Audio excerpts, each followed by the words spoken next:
สวั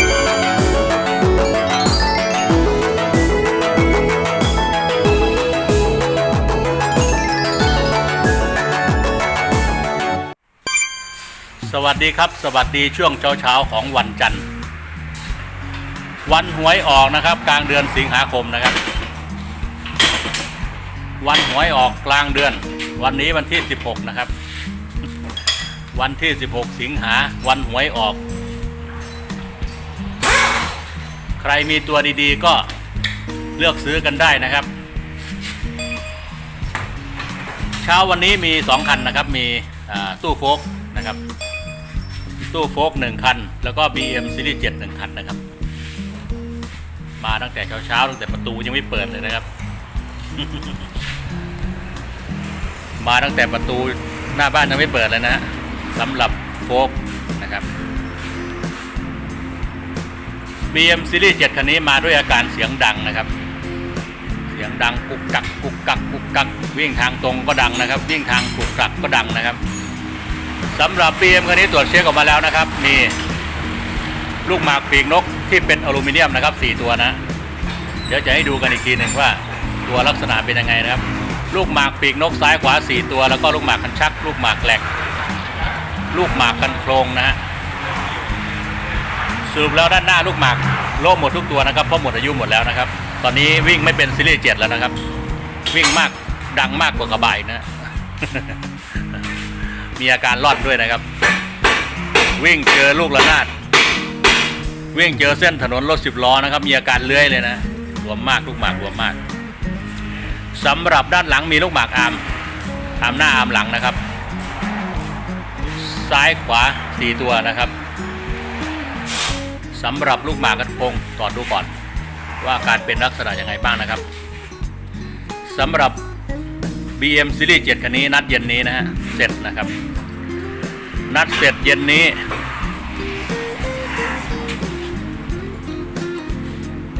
นี่แหละครับสำหรับเช้านี้นะครับฝากกดไลค์กดแชร์กดติดตามด้วยนะครับสำหรับนัดลูกหมากยนต์หรือนัดยนตกิจจังหวัดอุดรธานีนะครับฝากกดไลค์กดแชร์กดติดตามด้วยนะครับท่านจะไม่พลาดคลิปดีๆจากนัดลูกหมากยนต์นะครับโอเคเดี๋ยวมาดูกันนะครับว่ารูปร่างลักษณะยังไงนะครับสำหรับปีกนกแต่ละตัวนะมาดูส่วนที่ถอดกันนะครับ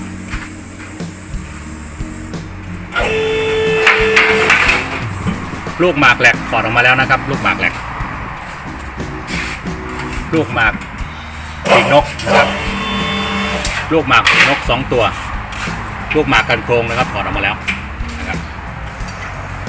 ทางด้านซ้ายถอดเรียบร้อยแล้วนะครับลูกหมากปีกนก2ตัวลูกหมากแหลก1ตัวแล้วก็ลูกหมากกระชัก1ตัวนะครับถอดออกมาเรียบร้อยแล้วนะครับเดี๋ยวมาดูด้านขวานะครับ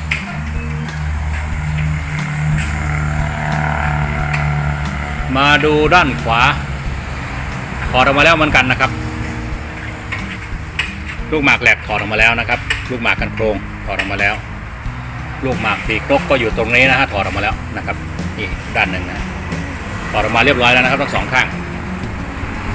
ถอดออกมาเรียบร้อยทั้ง2ข้างนะครับช่วงเวลาถอดไม่ได้ให้ดูนะเพราะว่า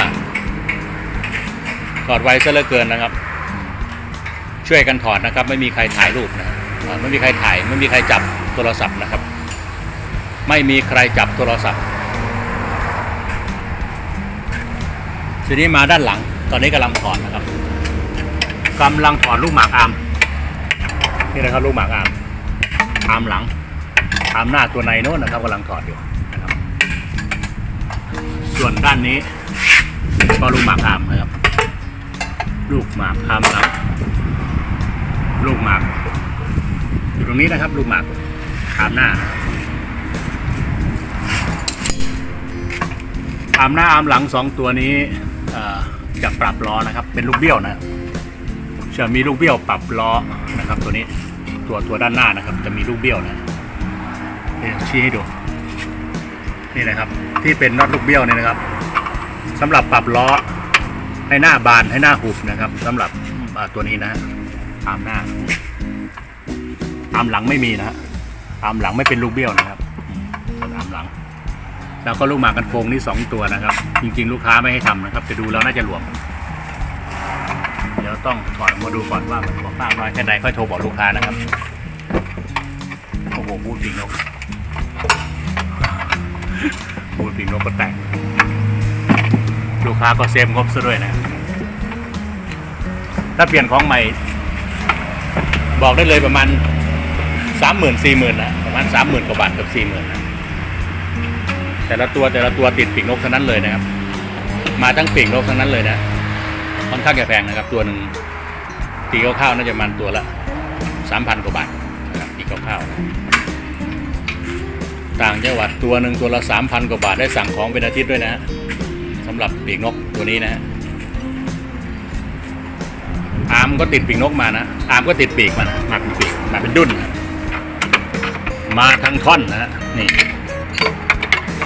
อาร์มนะครับทั้งอาร์มหน้าอาร์มหลังนะครับ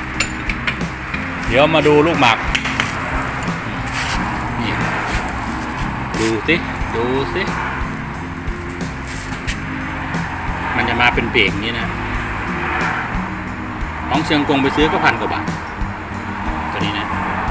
มันจะติดบูทมาด้วยนะครับซื้อของใหม่จะติดบูทตัวนี้มาด้วยนะมาทั้งดุ้นเลย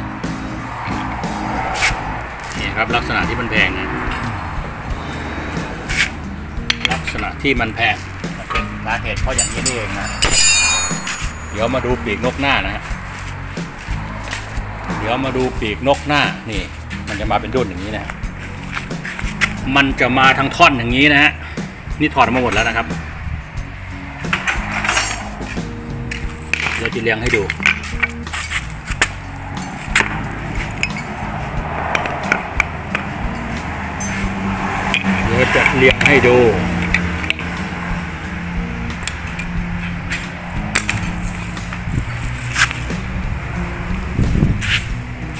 นี่นะครับเรียงให้ดูนะครับ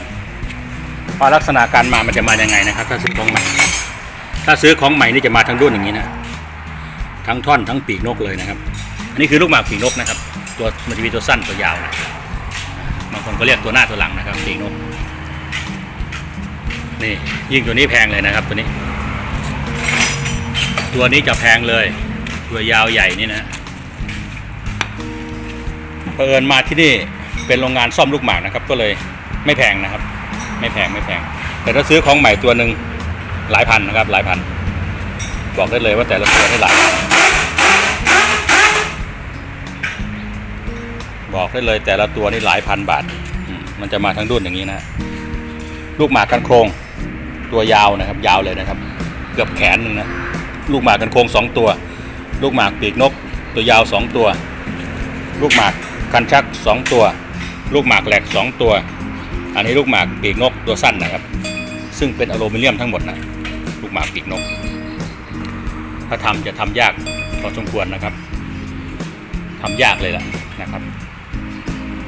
นี่นะครับ BM Series 7คันนี้นะเคยยกเกียร์อยู่คันหนึ่งนะยก3 รอบ 4 รอบนะครับเพราะเกียร์พวกเขาเอาเกียร์ไปซ่อมแล้วทีนี้ซ่อมไม่หายนะซ่อมไม่ดีนะฮะเราก็ยกขึ้นยกลงให้เขานะเคยยกขึ้นยกลงอยู่ประมาณ4 รอบนะครับลูกเกียร์ตัวนี้นะถอดยากมากยกยากนะยกยากมากเพราะว่ามันหนักนะครับลูกเกียร์ตัวนี้นะแล้วส่งไปซ่อมที่กรุงเทพเพราะว่าหาซื้อของมือสองไม่มีนะส่งไปซ่อมที่กรุงเทพส่งไปส่งมาประมาณ3 รอบ 4 รอบเราก็ยกขึ้นยกลงให้เขานะสรุปแล้วไม่ได้ทั้งค่าแรงซ่อมยังไม่หายยังจอดอยู่เลยทุกวันนี้ที่อู่พวกกันนะ BM Series 7นะครับ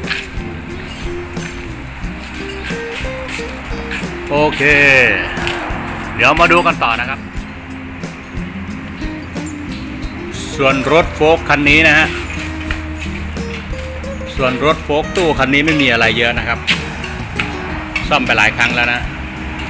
ไอ้ที่ซ่อมไปหลายครั้งเพราะว่าแกใช้งานหนักนะครับแกใช้งานหนักวิ่งข้ามไปถึงฝั่งลาวนะแกวิ่งข้ามไปถึงฝั่งลาวเลยนะครับรถตู้โฟล์คคันนี้ใช้งานหนักวิ่งไปกรุงเทพก็ไปบ่อยนะ เห็นสภาพอย่างนี้วิ่งไปถึงกรุงเทพแล้วนะวิ่งไปกรุงเทพวิ่งข้ามฝั่งลาวนะครับช่วงล่าง รับงานหนักพอสมควรนะครับวันนี้มาด้วยอาการหัวเพลาขับข้างซ้ายดังนะครับเวลากลับรถเสียงมีเสียงดังแก๊กแก๊กแก๊กแก๊กแก๊กแก๊กนะมีเสียงดัง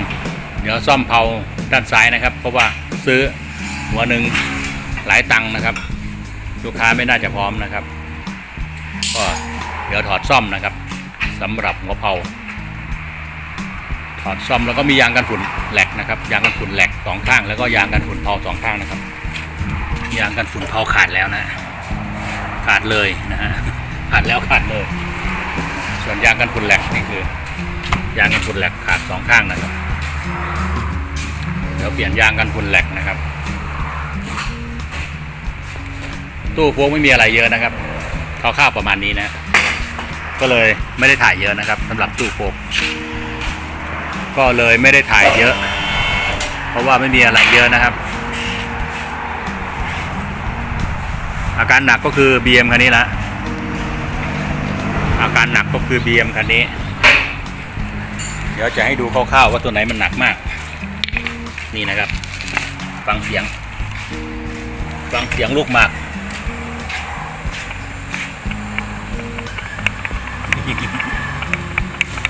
อย่างแรงนะครับ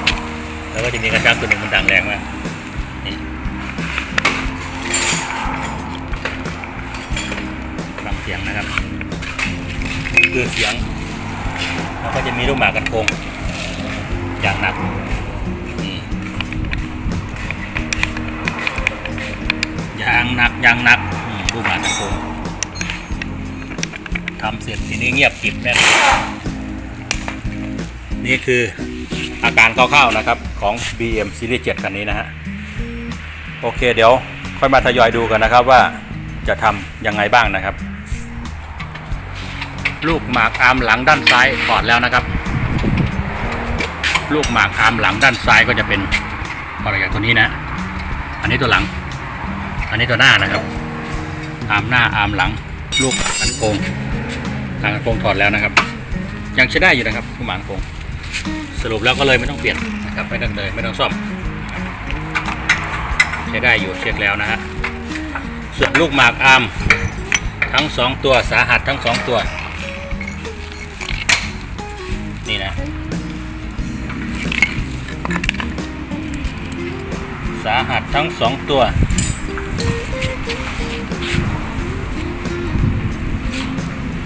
ถอดออกมาแล้วนะครับด้านขวาก็เหมือนกันนะครับด้านขวาก็เหมือนกัน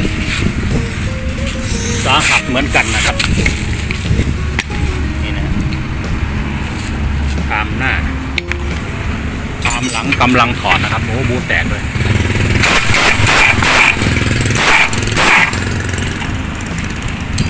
โอเคเดี๋ยวค่อยมาดูกันตอนถอดเสร็จสับเรียบร้อยออกมาแล้วนะครับสำหรับลูกหมาก BM Series 7 กันนี้นะฮะลูกหมากออกมาแล้วครบถ้วนใช้เวลาประมาณครึ่งวันนะครับใช้เวลาซ่อมประมาณครึ่งวันทำยากพอสมควรนะครับลูกหมากกันชัก2ตัวทำเสร็จสับเรียบร้อยแล้วนะครับหนักเลยนะครับกดไม่ไปแล้วนะลูกหมากกันชัก2ตัวลูกหมากกันโกง2ตัวลูกหมากปีกนกล่าง2ตัวลูกหมากปีกนกล่างตัวใหญ่2ตัวนะครับจะพูดอะไรด่ะมาดูลูกหมากกันนะครับที่ทำเสร็จออกมาแล้วเรียบร้อยนะครับลูกหมากกันชัก2ตัวลูกหมากปีกนกล่างตัวเล็ก2ตัวลูกหมากกันโคง2ตัวลูกหมากปีกนกตัวใหญ่2ตัวนะครับปีกนกนี่นะครับลูกหมากปีกนกตัวใหญ่2ตัวลูกหมากแหลก2ตัวนะครับอันนี้ลูกหมากอาร์มหลังนะครับ2ตัวนี้ลูกหมากอาร์มหลังตัวนี้อาร์มหลังตัวหน้านะครับตัวนี้อาร์มหลังตัวหลังนะครับอาร์มหลังตัวหลังอาร์มหลังจะมี4ตัวนะครับหน้าหลังฝั่งละ2ตัวนะฮะเสร็จสับเรียบร้อยออกมาแล้วนะครับครบถ้วนจริงๆคันนี้ไม่แน่ใจว่าจะเสร็จวันนี้นะที่แรกก็ ลองนัดลูกค้าดูนะครับน่าจะเป็นพรุ่งนี้เช้าค่อยมารับรถอะไรเนี้ยแต่พอทำเข้าไปแล้วช่วยกันรุมทำนะครับเสร็จภายในวันเดียวนะครับสำหรับ BM ซีรีส์7คันนี้นะฮะเสร็จภายในวันเดียวอะไรออกมากองเรียบร้อยนะครับสำหรับรถตู้โฟล์คคันนี้ก็ซ่อมเพลาเสร็จแล้วนะฮะซ่อมเพลาเสร็จแล้วทั้งสองข้างเปลี่ยนยางกันฝุ่นแล้วสองข้างนะครับเหลือยางกันฝุ่นแหลกสองข้างนะครับตัวอื่นไม่น่ามีปัญหาอะไรนะครับสำหรับรถโฟล์คคันนี้ดิสเบรกหน้าก็ใช้วิธีอัดเอานะ ส่งเข้าไปที่ร้านอัดผ้าเบรกนะครับเพราะว่าไปดูของใหม่แล้วไม่มีนะค่อนข้างจะช้านะครับต้องสั่งนะครับก็เลยใช้วิธีอัดเอานะครับส่งร้านอัดผ้าเบรกนะครับสำหรับรถตู้คันนี้นะอะไรก็ออกมาพร้อมแล้วนะครับเดี๋ยวค่อยว่ากันว่าวันนี้จะเสร็จพร้อมกันไหมระหว่างรถตู้โฟล์คกับ BM ซีรีส์7คันนี้นะโอเค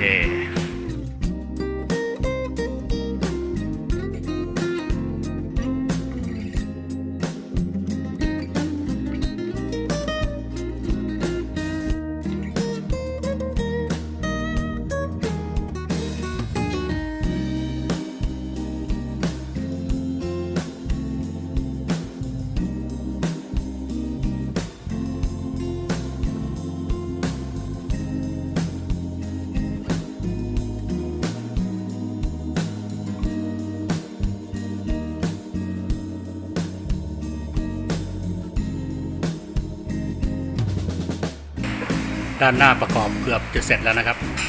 สำหรับลูกหมากปีกนก4ตัวด้านซ้ายประกอบเรียบร้อยแล้วทั้งลูกหมากกันโค้งซ้ายขวานะครับแล้วก็จะมีลูกหมากปีกนกที่ลูกหมากปีกนกตัวใหญ่นะครับตัวที่เป็นอลูมิเนียมตัวใหญ่นะครับส่วนตัวนี้ก็จะเป็นลูกหมากปีกนกตัวเล็กนะครับจริงๆเรียก2อย่างนะครับตัวนี้คือตัวล่างนะครับตัวล่างจะหงายหน้าขึ้นนะสำหรับลูกหมากปีกนกบนก็จะคว่ำหน้าลงนะเรียกได้2อย่างนะครับเป็นลูกหมากปีกนกตัวหน้าแล้วก็ตัวหลังก็ได้นะได้ทั้ง2อย่างส่วนลูกหมากแหลกคือตัวนี้นะลูกหมากแหลกใส่ขันเรียบร้อยลูกหมากกันโค้งใส่ขันเรียบร้อย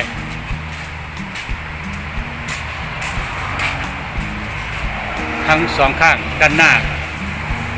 เกือบจะเสร็จสับเรียบร้อยแล้วนะครับส่วนด้านหลังเดี๋ยวค่อยว่ากันนะครับเสร็จสับเรียบร้อยแล้วครับสำหรับด้านหน้าประกอบเรียบร้อยใส่ล้อเรียบร้อยแล้วนะครับมาดูข้างล่างสักนิดสิมาดูข้างล่างสักนิดนะครับใส่เรียบร้อยหมดแล้วนะครับมาดูด้านซ้ายนะครับด้านซ้ายก็เรียบร้อย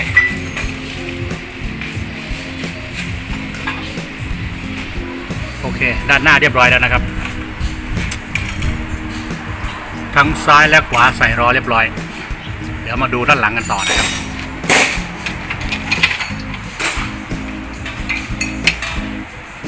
ด้านซ้ายด้านหลังนะครับ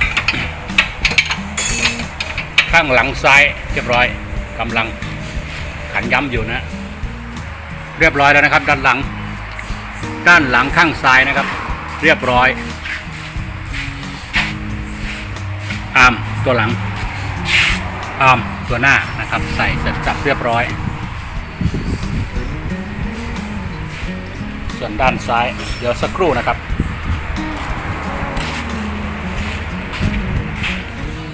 BMW ซีรีส์7เสร็จสับเรียบร้อยแล้วนะครับป้ายทะเบียนกรุงเทพจะเดินทางไปกรุงเทพพรุ่งนี้เช้านะครับเร่งให้เลยนะครับวันเดียวเสร็จซ่อมข้างหน้ายันหลังเลยนะครับลูกหมากปีกนก4ตัวลูกหมากกันชัก2ลูกหมากแหลก2ลูกหมากกันโค้ง2นะครับลูกหมากอาร์ม 4 ตัวนะครับด้านหลังนะครับเสร็จสับเรียบร้อยครับตั้งศูนย์พวงมาลัยตรงนิ่งกริปนะครับขอบคุณที่ใช้บริการนัดยนต์ตะกิจอุดรธานีขอบคุณที่กดไลค์กดแชร์กดติดตามพบกันใหม่คลิปหน้าครับสวัสดีครับ